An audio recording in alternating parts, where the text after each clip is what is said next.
Usai melantik Gubernur dan Wakil Gubernur Daerah Istimewa Yogyakarta serta Kepala Lembaga Kebijakan Pengadaan Barang dan Jasa LKPP masa jabatan 2022 hingga 2027, Senin siang Saudara, Presiden Joko Widodo juga sempat menyampaikan alasan mengapa ia memilih Kepala Sekretariat Presiden Heru Budi Hartono menjadi penjabat Gubernur DKI Jakarta.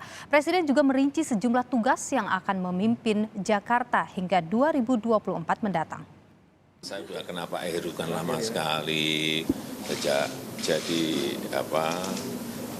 wali kota di DKI, kemudian waktu memegang Badan Keuangan, saya tahu betul rekam jejak, cara bekerja, kapasitas, kemampuan, saya tahu semuanya.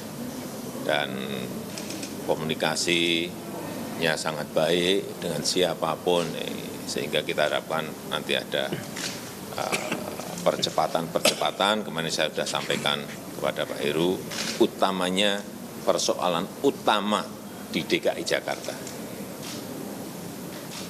Macet, banjir, harus ada progres perkembangan yang signifikan.